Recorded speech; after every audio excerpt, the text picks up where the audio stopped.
Okay. Hi, everyone, and welcome to a very exciting panel presentation that we have for all of you. We've entitled it A Better NYC, Making Your Local Politicians Work for You. And the intention for today's conversation is to help you understand the roles that elected officials play in your communities and how that is influenced by voting and your participation. So we're really happy to be joined by a lot of different organizations today that work with youth and work with all of you to get you excited and pumped about participating. So we have Brianna Sia, who is the CEO and founder of Generation Vote. We have Olivia Brady from NYC Votes, and the New York City Campaign Finance Board. And our moderator is our very own Kingsborough Student Government Vice President of Academic Affairs, Chelsea Lliguichuzhca. So without further ado, I'll pass it over to Chelsea. If you've got questions, please feel free to mention them in the chat. And thank you once again. We'll be recording this session as well. So if your colleagues or friends weren't able to attend live, we'll be posting it in different places. So thanks for joining us. Thank you, Helen, for the introduction. So on behalf of Student Life, the Student Union Intercultural Center, and the Student Government Association, I would like to welcome the panelists and the audience members for attending today's political engagement powerhouse panel discussion on More Than Just a Vote, getting you primed for the New York City primary elections. So my name is Chelsea, and I'm the Student Government Vice President of Academic Affairs, and I will be today's moderator. And I strongly believe that voting is one of the greatest privileges within our democracy, as within each voter, there's an opinion and that opinion matters. So our hope is for today to help students understand that the roles of their elected officials have within their communities and how those decisions are all influenced by voting. So at this time, I would like to welcome the panelists. So I would like to welcome Brianna Che, CEO and founder of Generation Vote. So Generation Vote is a network and also provides training for youth, also known as Gen Voters. So struggling to tackle barriers that prevent young individuals from having their voice heard in elections and beyond by following their model in educating, mobilizing, and connecting in achieving this. Brianna, if you would like to add anything else about Generation Vote, you're more than welcome to do so. Yeah, well, thanks again for inviting me to participate in this event. It's so great to see Helen and other familiar faces here. Very excited to be joined by Olivia, who is a ranked choice voting and NYC voting guru. So I'm excited to learn from Olivia today as well. So yeah, that bio covered what Generation Vote does. From my perspective, at Gen Vote, this has been an exciting year for us because we are currently building out a new theory of change for the organization, one that will allow Generation Vote to build a new youth-led movement that defends and advances voting rights for our generation. So as you mentioned, we do a lot of training and educational workshops with young people currently about the importance of getting involved in local politics, but we're taking that a step further by also addressing the importance of fighting for your right to vote so you can actually elect the people into office that care about our issues. So for the past few years, Gen Vote has been at the forefront of expanding voting rights for young people across New York. Since 2018, we've been the lead youth organizers for this massive coalition called Let New York Vote, which is the largest voting rights coalition in New York State. And we're excited to continue expanding our network and this new vision that we have for having young people fight for voting rights and broader democracy reform. So that's kind of my angle in all conversations, is thinking about not only, what happens on election day or on primary day, but also what does it mean to fight for your right to vote for a better democracy every day. Okay, thank you, Brianna, for your introduction and elaboration. We are also joined by Olivia Brady from New York City Campaign Finance Board. So the New York City Campaign Finance Board is also a nonpartisan independent city agency that empowers New Yorkers to make a greater impact on elections that focuses on promoting civic engagement through community outreach, voter registration and engagement programs, and educational resources. Olivia, would you also like to briefly elaborate or add on anything else? You're more than welcome to add. Thank you. Thank you so much for the introduction, and it's great to be here with Bree. We're also fellow Roosevelt Network alumni, so always good to be in conversation with Roosevelters. So I'm the Youth Engagement Coordinator for NYC Votes at the Campaign Finance Board. As Chelsea said, we're a nonpartisan city agency, and we do two main things. One, we monitor spending in local elections. So we're doing a lot of work to make sure that constituents can see who candidates are actually taking their money from. It's a very key piece in making sure our elections are transparent. We also administer the matching funds campaign. So if you only take small dollar donations, you can essentially get up to $8 for every $1 you raise. And it's very expensive to run for office. So this makes it much more accessible for everyday New Yorkers to actually have the chance to participate in government. And then the other side of our office, which is where I am, we're actually charter mandated by the city council to do outreach to historically disenfranchised neighborhoods. So right now we have a huge focus on youth voters across the city because they have consistently low voter turnout, and particularly in the Bronx. And typically when we're not in a pandemic, we're on the ground doing voter registration at like naturalization ceremonies in some of our target neighborhoods. And I'm usually in high schools registering students and giving presentations. But again, super excited to be here today, and thank you. Thank you, Olivia, for your introduction. And also, unfortunately, Adrian Bell couldn't attend, but he's from Brand New Congress. So Brand New Congress key mission is to elect regular working people to Congress and essentially make government more accountable and responsive to the needs of all Americans. So just to give a heads up of what Adrian Bell was, his work is about. Okay, so now we would like to transition to the Q&A portion. All panelists are now welcome to answer any of these questions, and audience members are also welcome to put their questions inside the chat. Okay. So it seems like everyone's attention with US and abroad was truly captured by the US presidential elections. Our national elections always get more attention and engagement than local elections, even though local politics is as important. With the New York City local elections, on the corner on November 2nd, and positions like mayor, public advocate, controller, city council, and borough presidents all open. This conversation is about what these positions do and why they matter.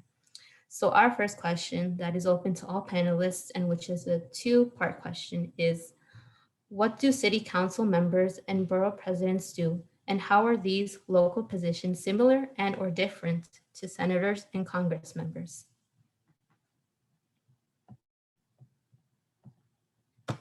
And these are open to all the panelists. I can tackle this one. So this is a great question. So city council and mayor sort of model what our federal government looks like, right? With the executive branch and then the legislative branch. So city council members, there's 51 of them. Their two primary functions are passing legislation at the city level and also determining what the budget is, deciding how resources are allocated, things like that. Something that's interesting about the borough presidents is that actually in 1989, there was a Supreme Court case that took away their legislative power because they don't have equal representation in every borough. There's different populations in each borough, so it's not exactly fair for each of them to have one vote. So because of that, they primarily serve as advocates for their borough. And about 5% of the city budget, or about $4 billion, is allocated to all 5 borough presidents. And they're allowed to use this funding to essentially do whatever they think needs to be done in their borough. So that could be improving infrastructure at schools or even on CUNY campuses. It could be funding community-based organizations that are doing advocacy work or just like general outreach in the neighborhood. It could be, adding extra park benches or even, cleaning up public spaces, things like that.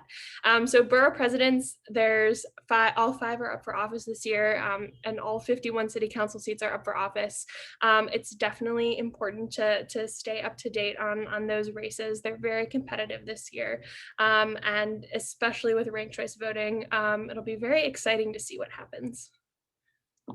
Yeah, that was an amazing explanation as always, Olivia. The only thing I would add there is that, Olivia talked about the importance of city council members and their roles in negotiating the city budget. And I think that's really crucial, especially this year. It's a really big talking point in many city council races and all the way up to the mayoral race, because folks are wondering, how are we going to get out of this pandemic, right? With the de Blasio administration announcing a reopen plan or getting the city back to normal, this is going to be a topic that I think voters will be voting on in the upcoming primary election. Is, how is the city going to kind of navigate the budget process, since I believe the final budget usually has to be passed by July 1st, right? So just like evaluating how candidates will be impacting their stances on these programs is going to be really interesting for the next 2 months, I think.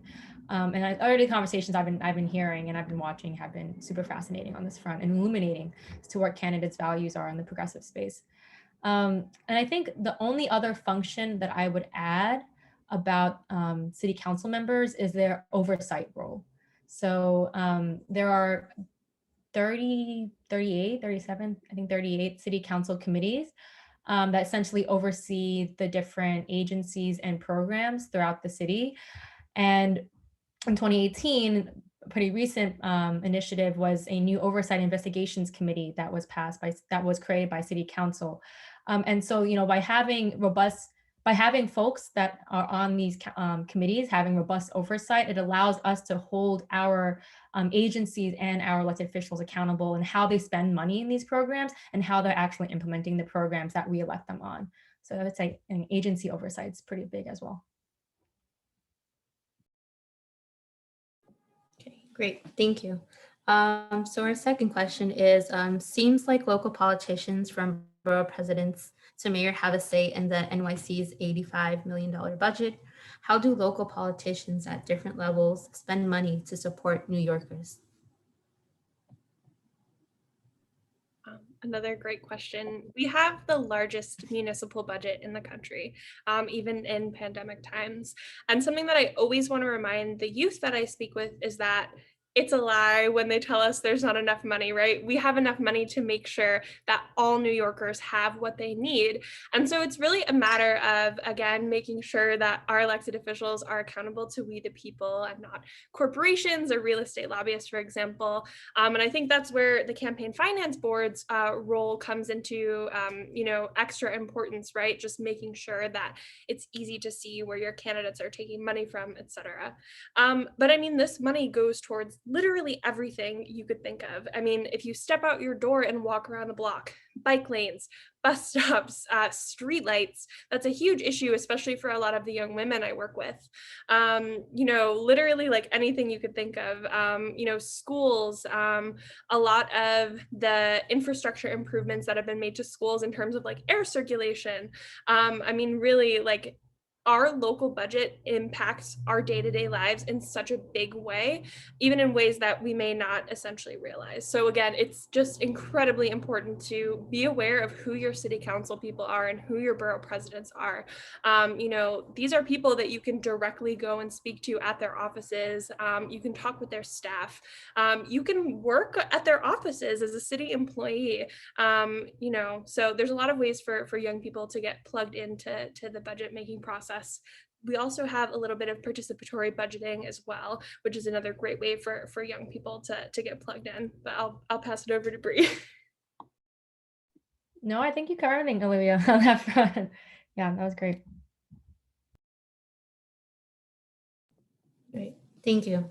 Okay, so just in case, I'm not sure if Olivia, maybe you want to put that information in the chat, just because students, maybe they could refer to it as just like a resource.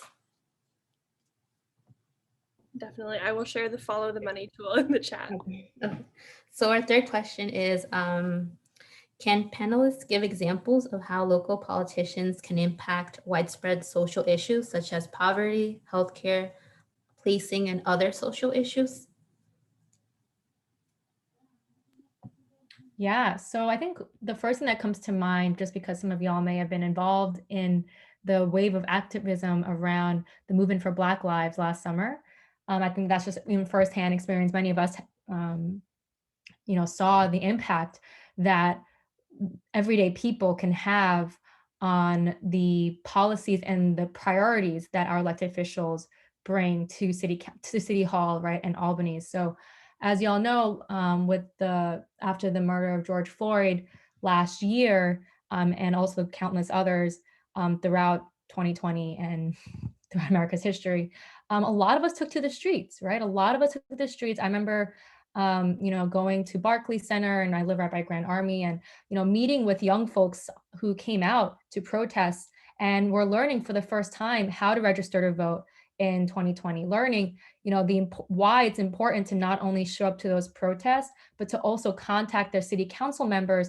to defund the police, right? And so that messaging did reach City Hall. I think a lot of us wish that they listened more and are continuing to listen about the need for police reform, and honestly defunding this, moving forward from 2020. But, for example, in June, we saw, I believe, State Council put a ban on chokeholds, which was a long-standing practice at NYPD. And that was a direct result of everyday people showing up to the streets and calling for the end of these practices. And we also saw conversations in City Hall in the budget negotiations around thinking about how to reallocate funds to not, law enforcing agencies that lead to additional violence in our communities. So I think that's just one firsthand example that I think a lot of us saw last year, and was really encouraging to see folks understand the importance that local elected officials have on, the demands that we bring to the streets around, the movement for Black lives. I think it's just one example that came to mind. Great, that was an amazing example. The other thing that always comes to mind for me is just the fact that CUNY used to be free until 1976.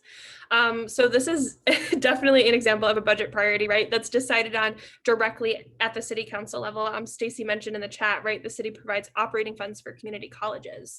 Also programs like ACE and ASAP, which support students with like extra tutoring and free Metro cards. Those are also decided at the local level.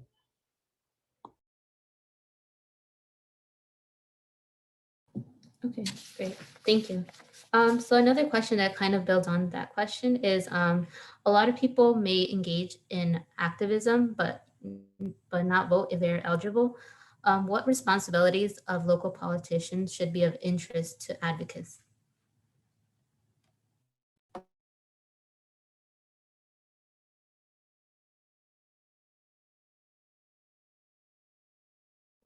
I go ahead.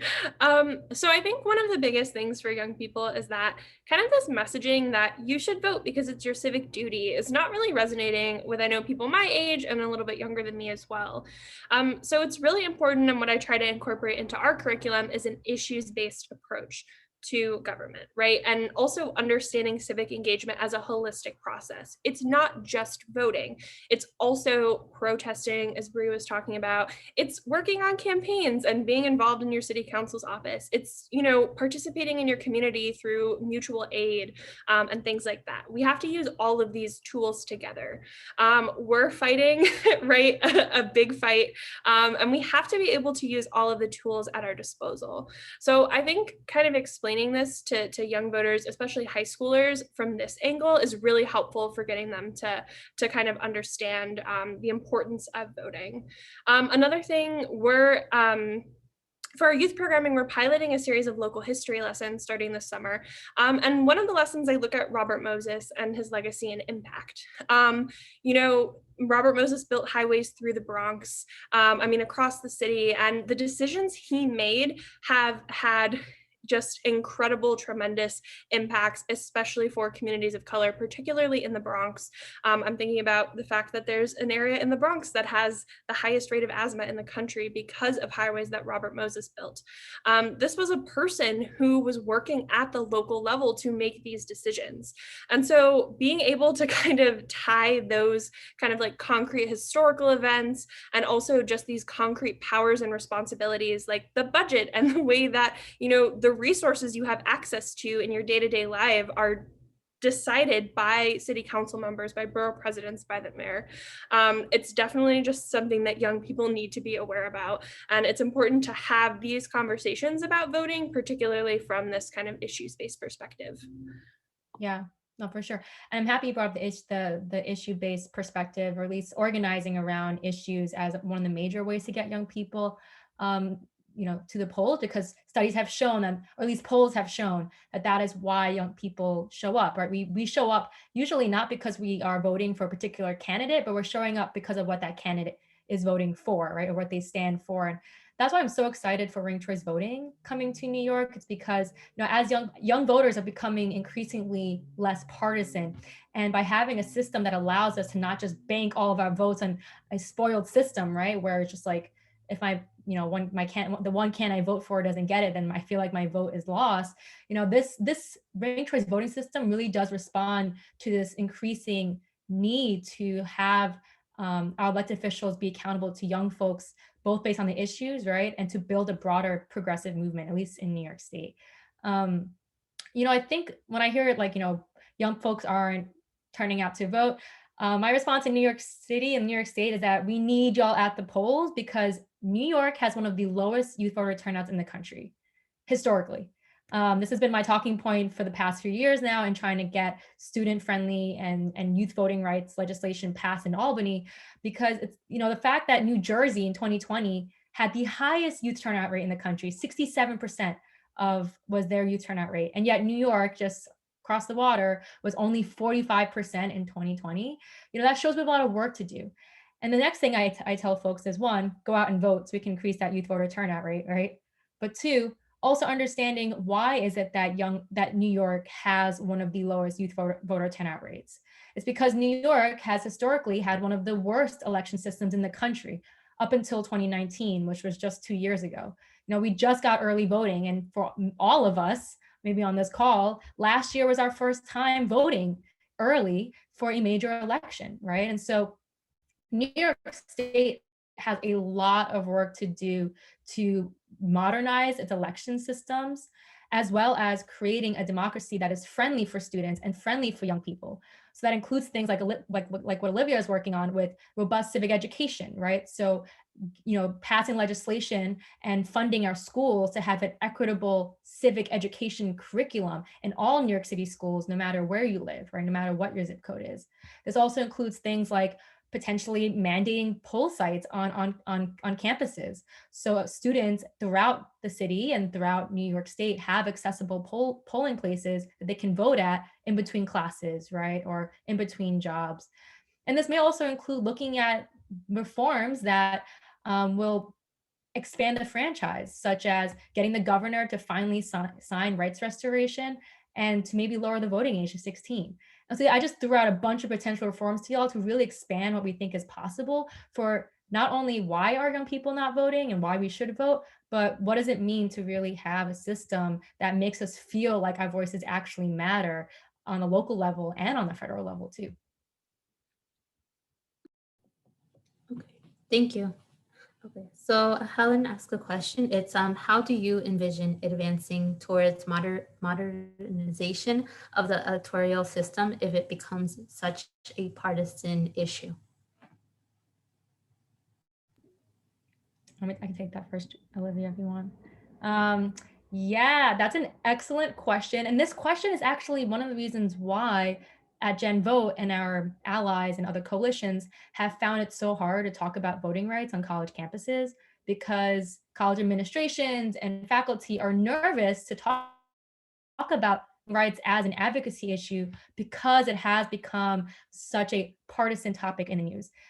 And the numbers do show that, unfortunately, in the 40 plus states that have tried to at least introduce or pass laws that restrict the franchise and make it harder to vote by taking away reforms like absentee voting, right, mail-in voting, reducing early voting hours and sites. A lot of that is happening in Republican-controlled legislatures, as well as being introduced by Republicans in the local assemblies and senates. So, at Gen Vote, we are nonpartisan. We do not a progressive nonpartisan organization where we understand that fighting for voting rights is an issue that affects all Americans. And if you look at the polls right now around popular democracy reforms like automatic voter registration and early voting, they are overwhelmingly popular amongst Republican and Democrats. And so we really need to, again, hold each other accountable and hold our elected officials accountable and say, hey, if these reforms are popular amongst all folks across the aisles, why are you doing things? Why are you introducing laws that blatantly are against that, right? And so unfortunately, the numbers do show that it has become a partisan issue, at least by the elected officials that are introducing these bills. But if you really look down at the everyday people, that like our friends, our family members, these election reforms are really popular. And we just need to, again, hold our elected officials accountable on both sides of the aisle. That was an amazing answer, Bree. I also think too, just having advocacy organizations and city agencies like myself that are nonpartisan are really important in making sure that we stay grounded in this conversation. I know at our office, we have been having a lot of conversations about the fact that election rights, right, are becoming sort of a partisan issue. They can be a very hot button topic. But again, just making sure that, you know, we have information that's coming from people who are not trying to tell you who to vote for, just giving you the information you need to be able to cast your vote in general, I think is key to making sure that this issue stays nonpartisan.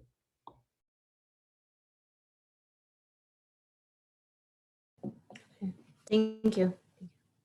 So our next question is, how would you describe the difference in impact between federal politicians how would you describe the difference in impact federal politicians have on New York City versus the impact local politicians have on New York City?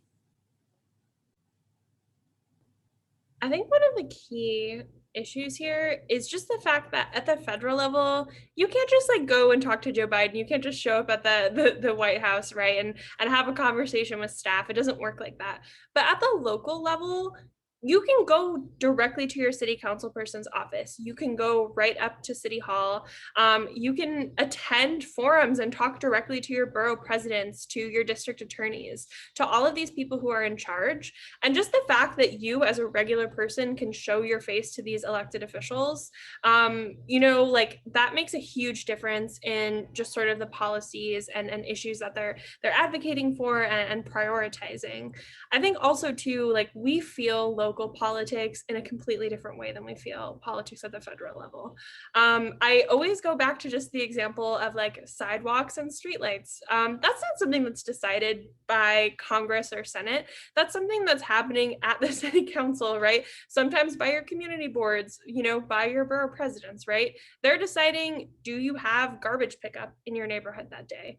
You know, do you have streetlights that work so you can feel safe when you're walking home from work at night? You know, how is your bus coming on time? Do you have a bench that's safe and comfortable to sit on when you're waiting? Just kind of like these little quality of life things that really add up in a big way. They're all happening at the local level. And I think that's really important to keep in mind when we're discussing the ways that federal and local elections are important in different ways.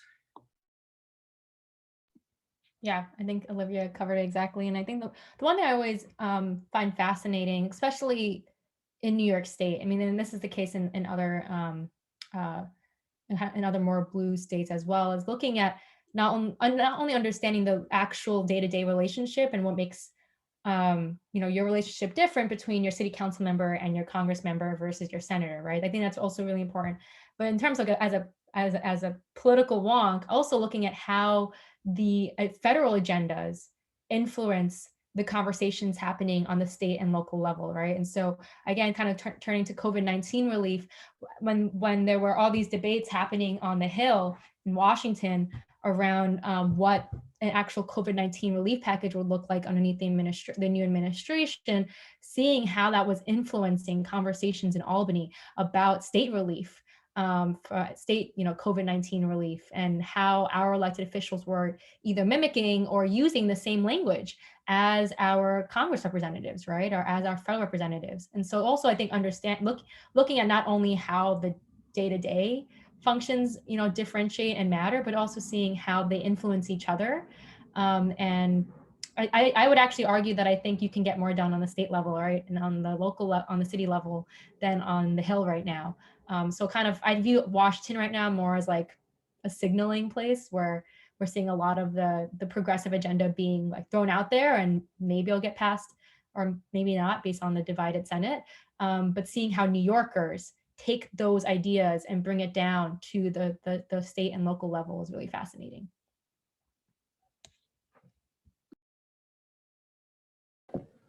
Okay. Thank you, Brianna and Olivia. We also have another question from Vivian, and she asks, does each city council member and each borough president have the same budget, and how are their budgets determined? That's a really good question. I don't know exactly how the borough president funds are allocated. I know that they get like kind of this lump sum of 5% and it's divided among all 5 of them. But at the city council level, something that's interesting is that city council members for the different districts, the speaker of the house, the speaker of the city council, I'm sorry, can actually decide, to give certain districts discretionary funds. And what's interesting is that sometimes it's often used as a political tool. So for example, if a council member disagrees with something that the speaker does, the speaker can actually eliminate that council member's discretionary funding. This doesn't happen too often, but it does happen sometimes, and it's definitely something to look out for. I don't know if Bree wants to add anything to that. Great point on discretionary. That was a great thing to bring up. People always forget about the role discretionary spending plays with their council members' relationship with the speakers. I thought that was fascinating. Good point. Great. We also have another question by Jason. He's asking, how did your educational experiences influence your choice to engage in political spaces? Oh, I love that question. That's so great. I honestly think like when we do these panels or conversations with students and other folks at schools, this is the question that people usually get the best takeaway from. Just to see everyday people, like everyday students like me, when I was at student at Binghamton, like Olivia, when she was a student, the decisions you make in college can definitely influence your early career as an activist. So I think that's a great question. So long story short, I actually started Generation Vote when I was a student at Binghamton University, which is in upstate New York, if folks aren't familiar. It's actually in the 22nd Congressional District, which is one of the most competitive districts in the country. I share that because that has really influenced the way students and student voters engage in the local elections in Binghamton because of how influential the student vote is up there because of the swing district. So I started at Binghamton mostly because there wasn't a lot of robust youth involvement in local government. And when I say local government, I mean like county legislature and city council up there too.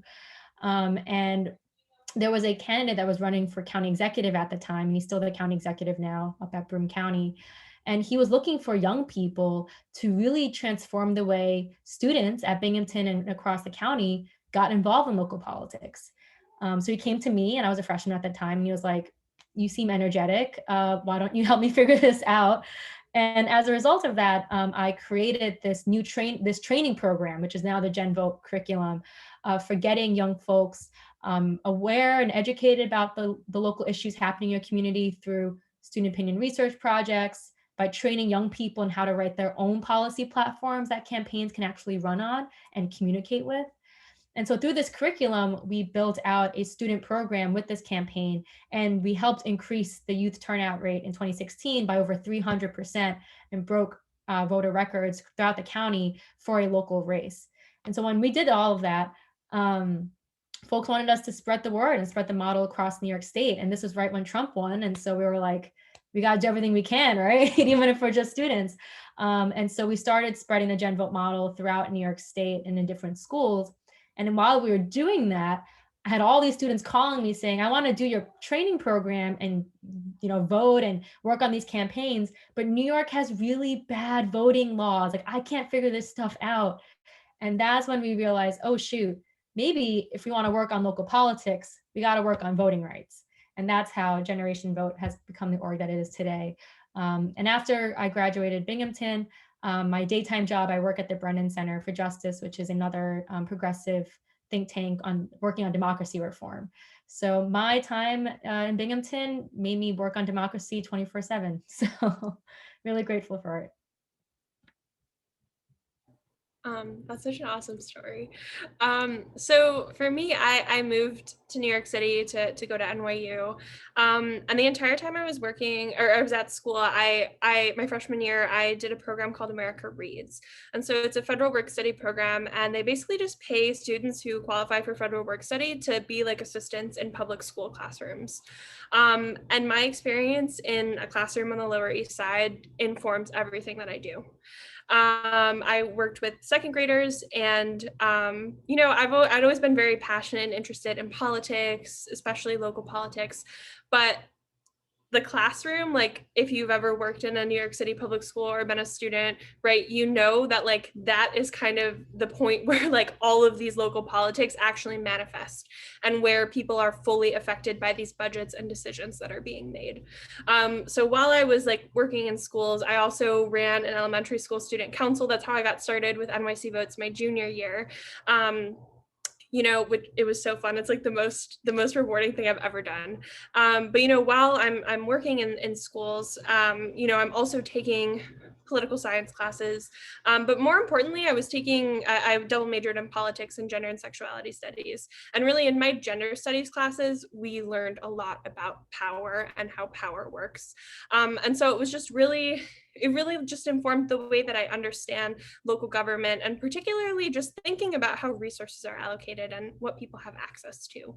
And New York City is an amazing place to study this, and especially to like think about local politics while also learning about like queer history in New York City. Just extremely informs, and the work that I even do today, especially bringing in like local history curriculum into the work that we're doing at NYC Votes. I should also say too, I was an active member of the Roosevelt Network, and so I learned a lot of policy and advocacy skills. I always have to shout out Roosevelt, but I learned a lot of policy and advocacy skills just through my work there. If you guys are ever curious about Roosevelt, just let me know. Happy to me or Bree. I'm happy to chat about it. But yeah, Jason, that was a really great question. Thank you for asking.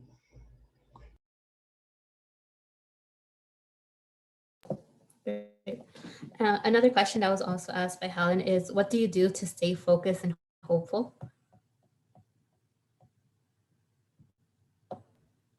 I love that question. I think it's really important. Focusing like on little wins, I think is kind of like, the big thing that to just like stay grounded. Also just like I get to work with young people, which is just such a privilege, and being able to see high schoolers as young as like 14, 15 years old, like working with them through a program.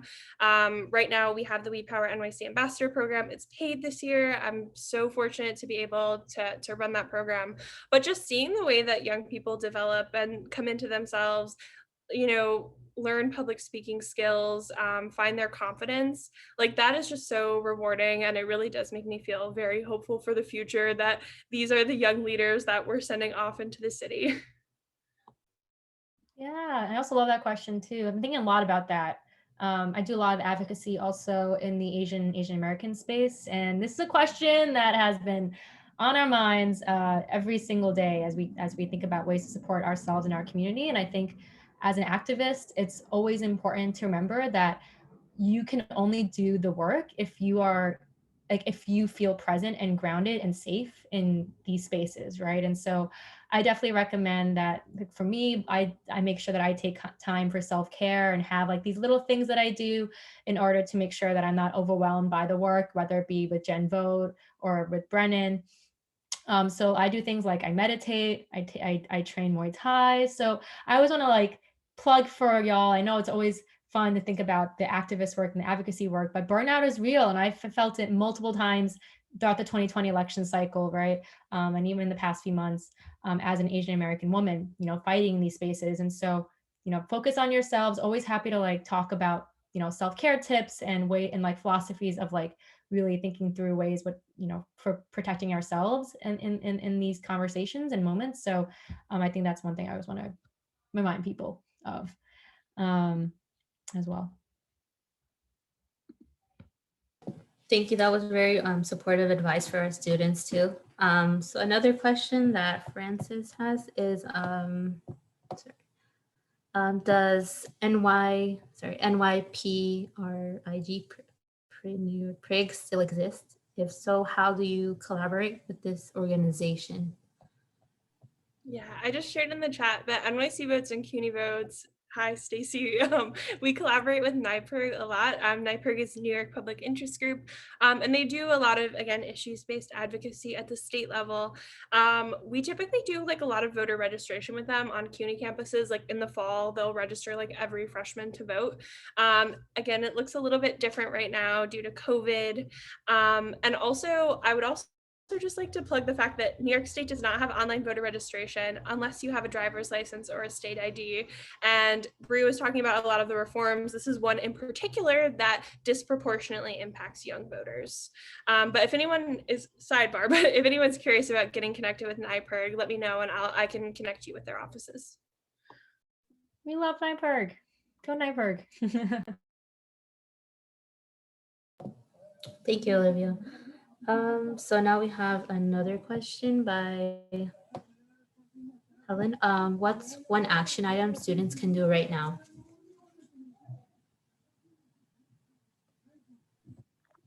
Yeah, so I guess I'm sure Olivia will touch on the practical get out the vote primary stuff. So the one thing I will plug is that if any of y'all are interested in the voting rights work that we're doing in New York, let me know.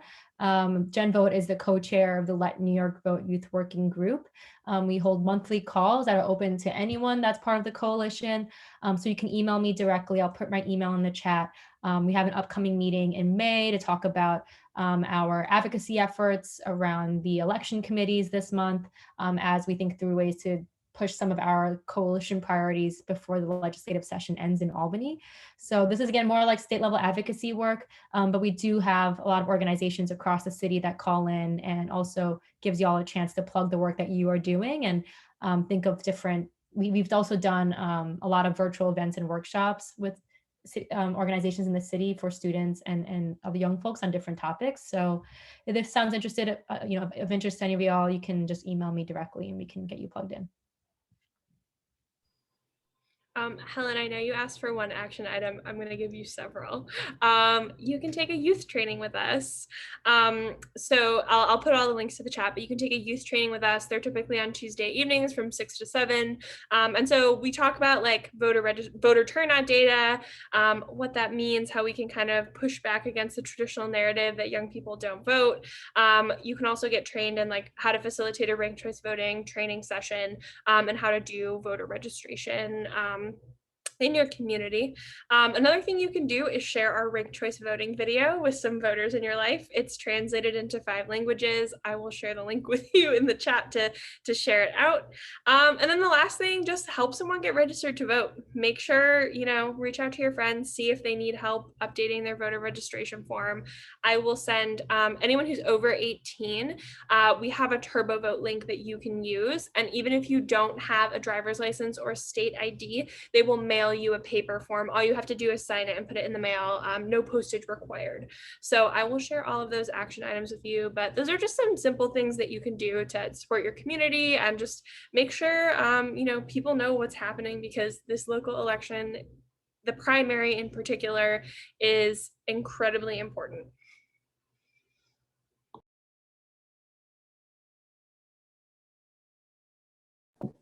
Okay, thank you. There's also another question by Francis. Is there a website where I could where I can look at all of the New York City candidates and the issues they are supporting? So we have a nonpartisan guide to the candidates. It should be coming out a little bit closer to the election, I believe June 1st. But if you go to voting.nyc, it's the voter guide. We also mail a print version to every registered voter in New York City. And so, yeah, it's really cool because the candidates actually submit their own information to it. And there will also be a video voter guide as well. I also recommend just like looking up who's running in your district and then just going to their social media pages and just seeing what you can learn about them. Obviously, you know, like social media doesn't tell the whole story, but it's kind of a good place to start in your research, I think. Yeah, and I think correct me if I'm wrong, Julie, if I'm wrong, but I think the Gothamist might have a really good kind of breakdown, or at least they try to keep it up to date. So until we get the NYC votes one, I've used the Gothamist just to like stay up to date with what candidates are running and what they stand for, and maybe city and state might have good resources.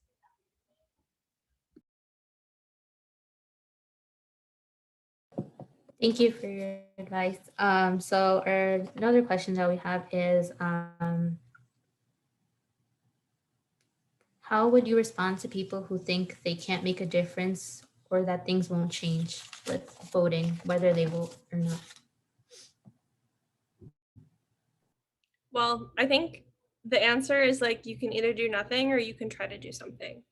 And especially like when we're talking about local elections, really just knowing your facts and being able to articulate how local elections are specifically impactful in terms of, you know, just our day-to-day quality of life, I think is helpful. And then also just, you know, acknowledging the fact that voting is not the end all be all solution to our problems and just being transparent about that. You know, I would never tell someone the only thing you have to do is vote. Again, we have to, it sounds cheesy, but like you have to use all of the tools in your toolkit. And I think sometimes people miss the mark with their voting rhetoric and saying like, well, vote and we'll create change.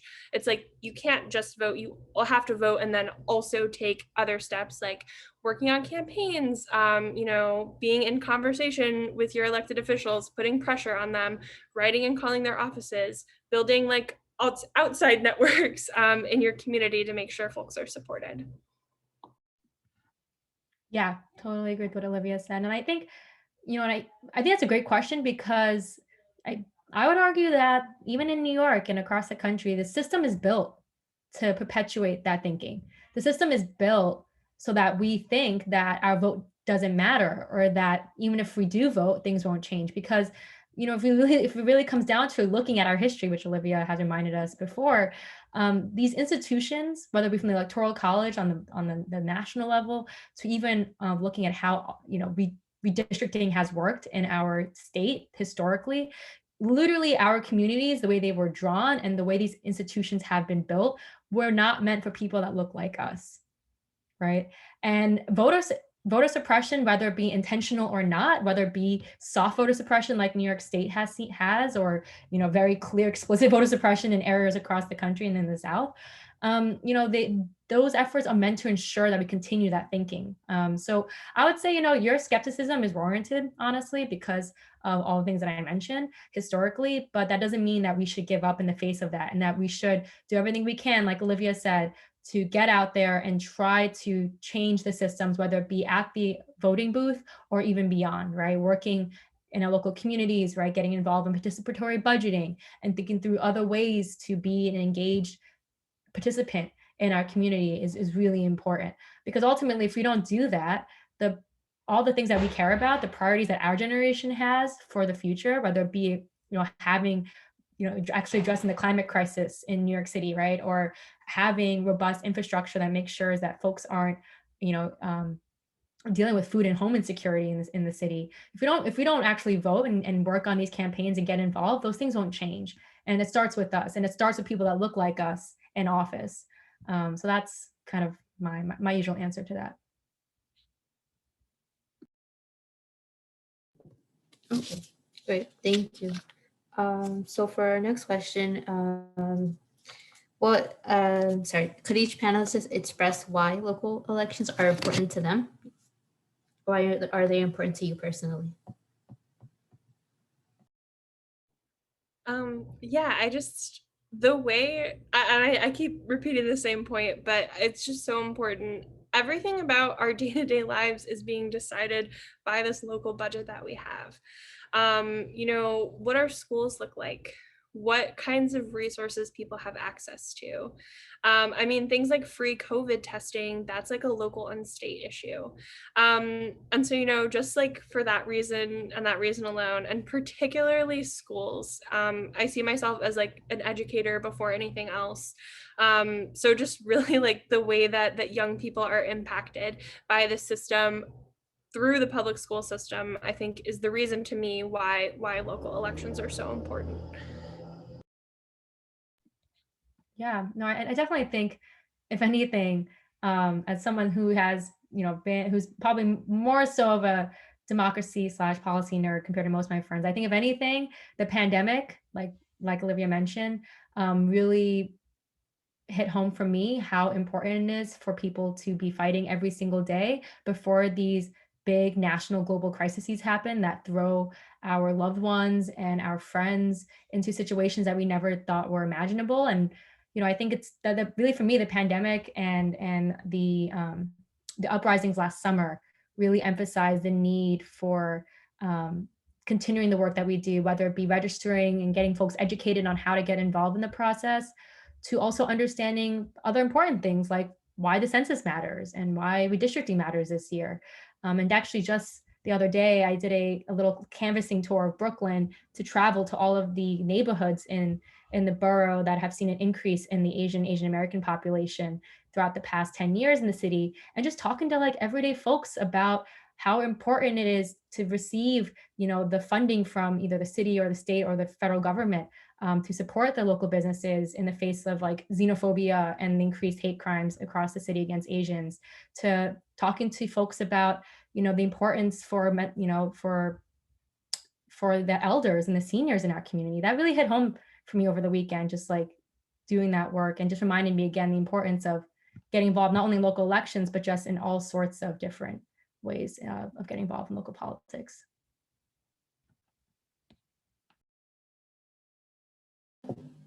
Great, that was very informative. And we also have another question by Francis.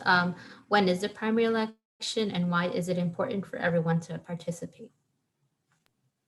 Great question. So the primary election is June 22nd. Something that's interesting about New York City, and this is purely like from a data perspective, the majority, like the vast majority of New Yorkers who are registered with a political party are registered Democrats.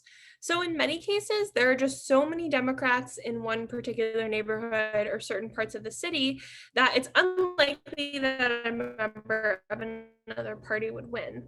Now, with the primaries, you're deciding which person from your respective political party you want to run in the general. Because we have such a disproportionate number of registered Democrats in the city, oftentimes the elections can be decided in the primary election. So it is super, super important to get registered and participate in this election because, we have a very, very, very tight mayoral race right now. And so if you want to make sure that your issues are prioritized for the next 4 to potentially 8 years, you want to get involved. So just some key dates. Early voting is going to run from, forgive me, I have to check my calendar. I haven't memorized the dates yet.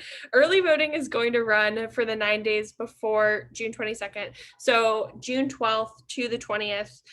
Early voting is a great option if you work on Tuesdays. There's early and evening, there's early morning, evening, and weekend hours. They vary by day. So make sure you go to voting.nyc, check your poll site. Your early voting location may also differ from your election day voting location. So it's super important to make a plan to vote ahead of time, see what's going to work for you, and really think through. Absentee voting is also an option. I personally requested an absentee ballot and I'll drop it off in person. You don't have to wait in line and there's no postage required if you do that. But actual election day is June 22nd. The polls close at 9 p.m. As long as you're in line by 9, you are able to vote. And again, if you go to voting.nyc, you can find all of this information. I also recommend taking the pledge to vote, and I'll share resources for how to do that. You can either get text message or email reminders from our office, just like to remind you to update your registration, to remind you about early voting hours, all of that good stuff.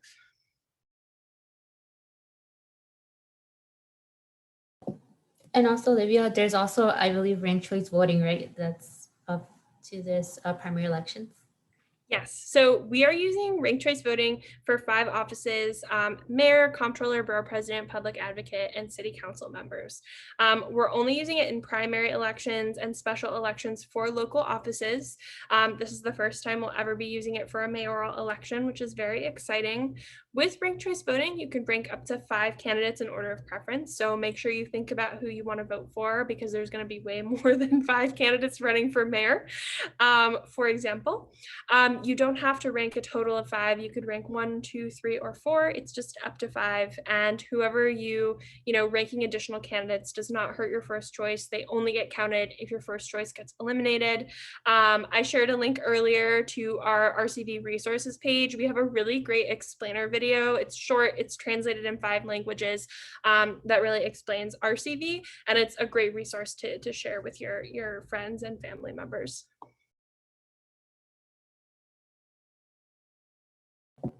Great. So just to respect everyone's time, I would just like to, is there any message that you would send to our youth about voting, and anything you want them to resonate with?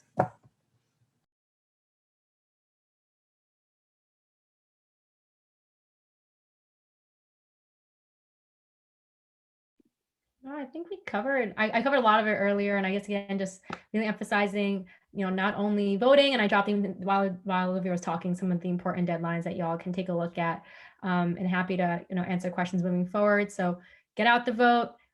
If you can, get involved in fights around protecting your right to vote with local organizations.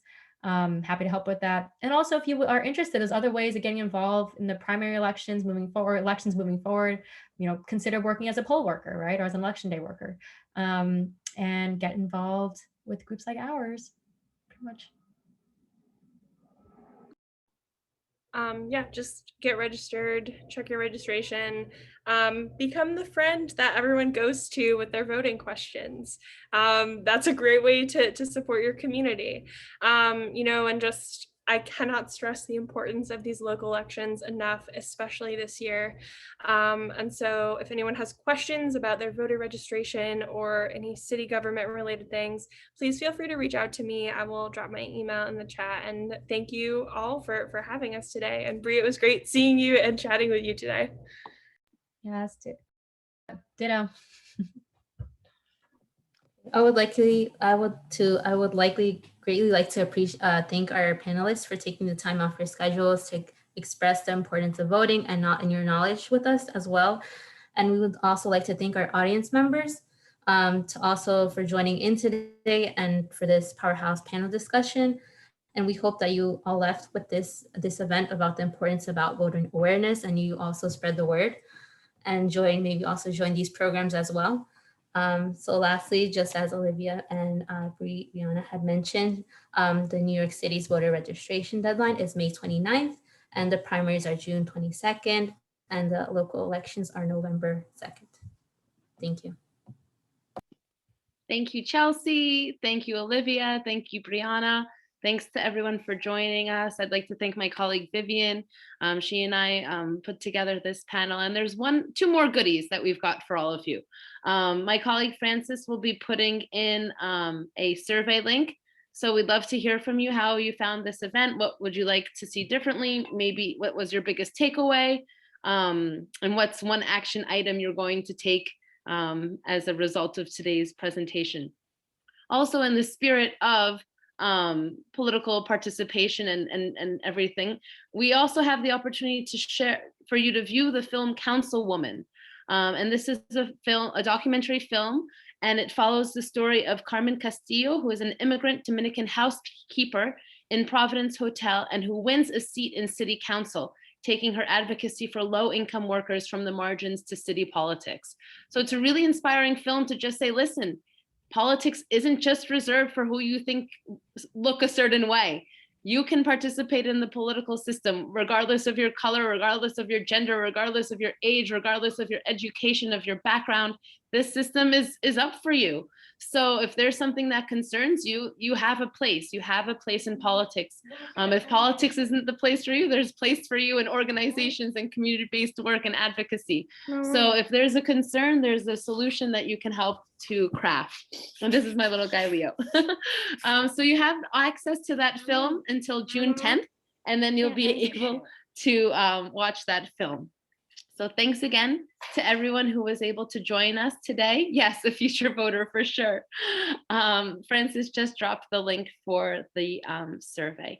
So thanks again to Chelsea, to Olivia, to Brianna, to Francis, to Vivian, to Stacy, who does amazing work with all of us at CUNY. So thanks to all of you. We are a small but mighty force here, but we're making things happen no matter what. Thanks, everyone. Thanks for having us. Bye. Thank you. Thanks, everybody. Take care.